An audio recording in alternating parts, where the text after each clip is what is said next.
Hey, this is Nicky G and welcome to Better Commander. Today we're going to talk about the battle for Baldur's Gate and do part 1 of our set review. Dungeons & Dragons, D&D. In the before times, before we slid into the dystopian nightmare now known as contemporary America, it was a more wholesome time where people gathered around the table to roll dice and talk to each other. I only really played one campaign with some Warhammer 40k buddies. They saw how cool I was, of course, and invited me to play in their campaign. I rolled a cleric and got some kind of demonic weapon. It was like a demonic mace, I think. It was great. It was a lot of fun. We had some shared creative experiences until I rolled a critical failure, and the dungeon master detailed how I exploded my own head with the demonic weapon and gore rained down upon the cavern, while the low-level goblins watched in stunned confusion.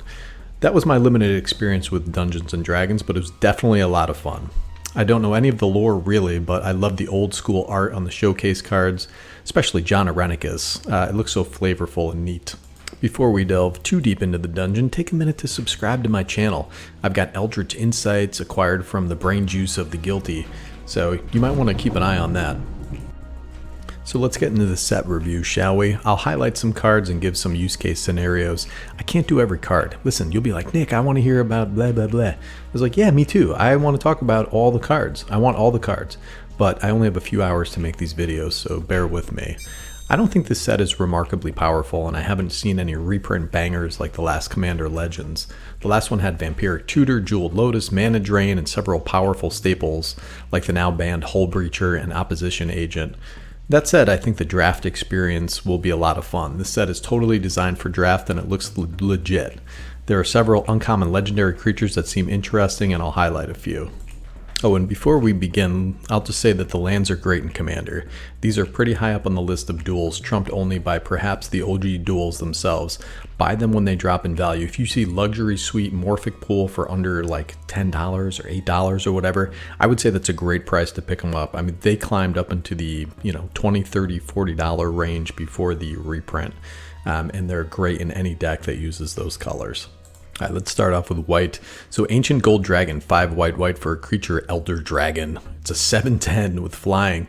Whenever Ancient Gold Dragon deals combat damage to a player, roll a d20. You create a number of 1/1 blue fairy creature tokens with flying equal to the result. I don't think this is overly powerful, but this will be great in token decks and go wide decks. Let's be honest, if this comes down and doesn't have haste, then it just sits there for a turn doing nothing and eating removal. That said, in a battle cruiser meta, combat damage meta, you can certainly do worse for 7 mana. This guy has a huge butt too, which can be relevant in Toughness Matters decks, and the Flying Fairies are awesome as well. The Battle Angels of Tir Nanog, 2 white for a creature Angel Knight. It's a 4/4 with flying and myriad. Whenever the Battle Angels deal combat damage to a player, draw a card if that player has more cards in hand than each other player. Then you create a treasure token if that player controls more lands than each other player. Then you gain 3 life if that player has more life than each other player. This is a solid value angel, 4/4 for 4 with that crazy myriad ability which triggers ETB effects for creatures as well. This is really sweet in an angel deck and can certainly help equalize unequal board states. Legion Loyalty, look at this bomb, 6 white for an enchantment. Creatures you control have myriad. Simple, very powerful, but it costs 8 mana and needs a pretty wide board. The Archivist of Ogma, he's a 1 and a white for a creature halfling cleric. It's 2/2 with flash. Whenever an opponent searches their library, you gain 1 life and draw a card. Let me ask you a question, would you be happy if this drew you 2 cards? I would certainly play that, 2/2 for 2 with a draw 2 stapled on.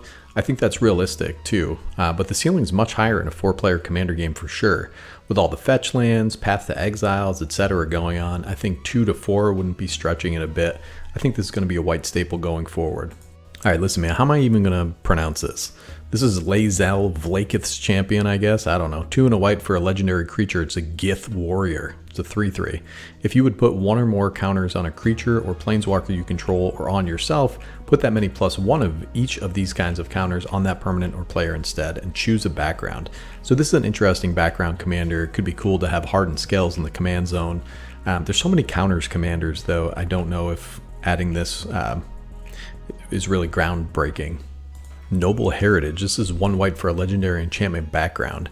Commander creatures you own have, when this creature enters the battlefield and at the beginning of your upkeep, each player may put 2 +1/+1 counters on a creature they control. For each opponent who does, you gain protection from that player until your next turn. I'm not sure how this would play out. I think this is interesting, but maybe not in a more competitive meta.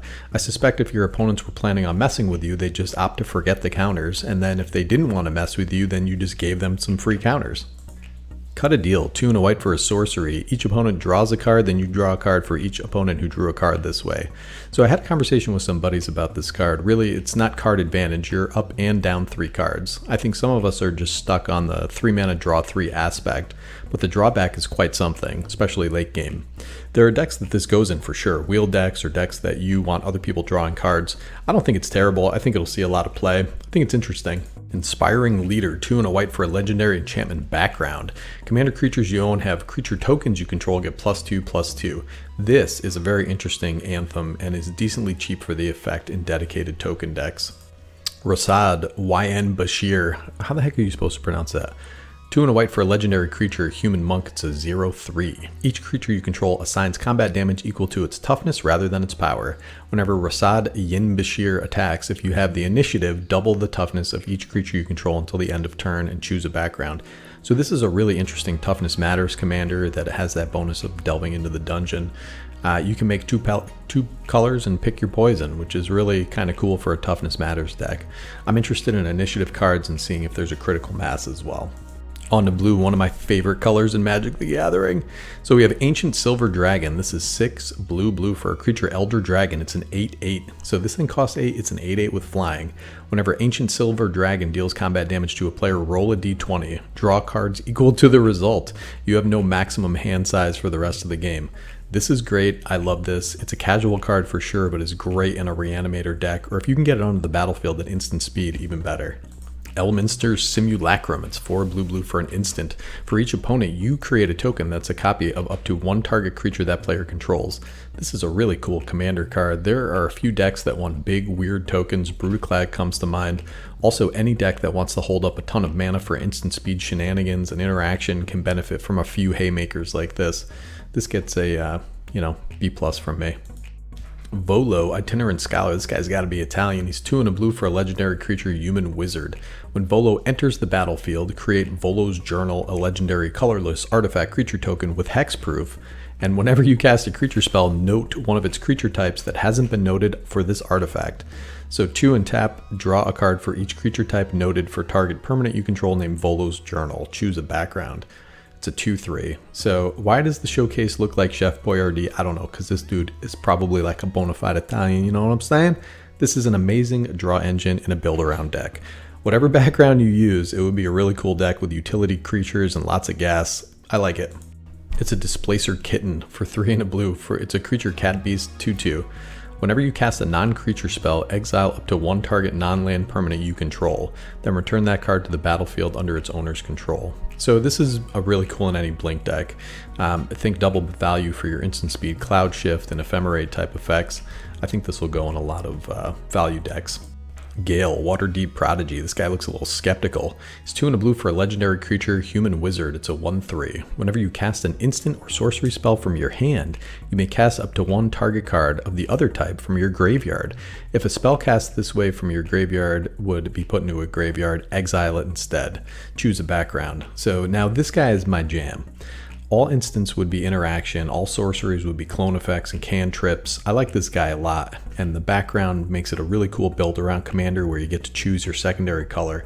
This is fantastic flavor, fantastic art, A+. Kindred Discovery, 3 blue for an enchantment. As Kindred Discovery enters the battlefield, choose a creature type. Whenever a creature you control of the chosen type enters the battlefield or attacks, draw a card.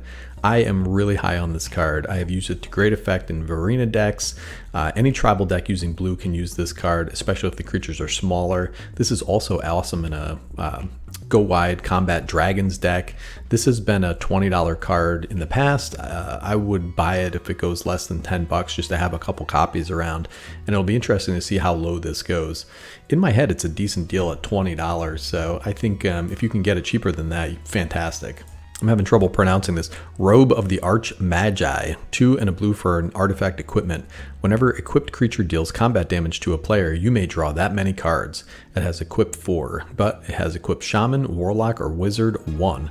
Damn, I love drawing cards. The equip Wizard 1 is a real steal. Unfortunately, this is combat damage, otherwise this would go right in a Nekazar and cards like that. I think this card is great. We got the background Shameless Charlatan. It's 1 in blue for a legendary enchantment background. Commander creatures you own have 2 in a blue. This creature becomes a copy of another target creature. So the commanderness essence is tied to the card itself. So your commander would retain this ability even when it becomes a copy of, say Blightsteel Colossus. I can see this going into a deck where commander wasn't essential to your game plan, a reanimator deck or something. Very cool card. Oh, these guys look tricky. The Wizards of Thay, 3 and a blue for a creature human wizard. It's a 3/3. It has Myriad. Instant sorcery spells you cast cost 1 less to cast. You may cast sorcery spells as though they had flash. So the cost reduction applies for each token as well. And in a Spellslinger deck, the cost reduction off 1 copy may be enough for an include.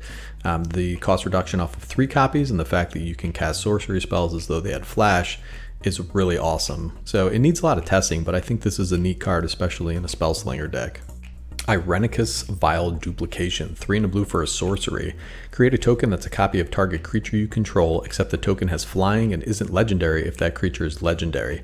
Okay, Spark Double is $10 right now, and I know this comes with all the downsides of not being a creature. No blinking, no reanimation, but it comes with the upsides of the fact that it's a sorcery, so it can be recurred with Archaeomancer effects and cards like Mystic Retrieval.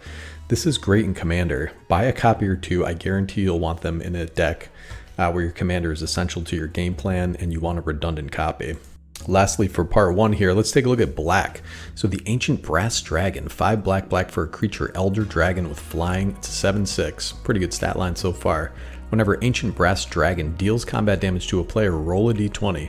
When you do, put any number of target creature cards with total mana value X or less from graveyards onto the battlefield under your control, where X is the result. So graveyards is very important. It's not just your graveyard. I love reanimator strategies. I'm a big fan of Nethroi, Apex of Death. This is a similar effect, but relies on a damage trigger and a d20. So it's fun. It's a battlecruiser card, probably nothing more. Blood Money, 5 black for a sorcery. Destroy all creatures. For each non-token creature destroyed this way, create a tapped treasure token. So this is a really interesting board wipe. 7 mana is a bit much. You need to untap with those treasure tokens, but it's an option if you think you can survive a turn. I'd rather have Toxic Deluge, but this may be a decent budget wipe. Toxic Deluge is always, $20. Elder Brain. Remember Chocolate Rain? That was fun. 5 black for a creature horror with menace. It's a 6/6. Whenever Elder Brain attacks a player, exile all cards from that player's hand. Then they draw that many cards. You may play lands and cast spells from among the exiled cards for as long as they remain exiled. If you cast a spell this way, you may spend mana as though it were mana of any color to cast it. This is a really nasty, interesting, and cool card. It's a card advantage engine that messes with your opponent's hands. It's an attack trigger, which isn't as good as an ETB, but is better than a damage trigger. So this again is great in a reanimator deck. You're probably going to want a deck where you have Lightning Greaves and Swiftfoot Boots or some way to give this thing haste. So what my brain looks like on drugs. Intellect Devourer is 3 and a black for a creature horror. It's a 2/4. Devour Intellect. When Intellect Devourer enters the battlefield, each opponent exiles a card from their hand until Intellect Devourer leaves the battlefield. It also has Body Thief. You may play lands and cast spells from among cards exiled with Intellect Devourer. If you cast a spell this way, you may spend mana as though it were mana of any color. What a cute little baby this is. That's what I tell people at work when they show me a picture of their kid. I say, hey, that baby's getting big, but to me it really looks like this little brain. I like that this hits your opponent's hands, but you get the worst of their cards. So there's a trade-off there, but I think it's a cool little card. Cultists of the Absolute is 1 black mana, legendary enchantment background. Commander creatures you own get +3/+3 and have flying, death touch, ward, pay 3 life, and at the beginning of your upkeep, sacrifice a creature. This is a really interesting 1 mana enchantment in Aristocrats deck. The problem comes when your commander is the last card you have on the battlefield. I'd leave this at home unless I was sure to have a critical mask of token generation. Okay, that concludes part one of the set review, and I'll be back soon with red and green multicolored, along with whatever artifacts tickle my fancy. I really like this set. I think the flavor is really awesome. I like the old school fantasy feel. I think they delivered really well on that. So yeah, thanks for riding with me, guys. It's going to be Nikki G from Better Commander signing off.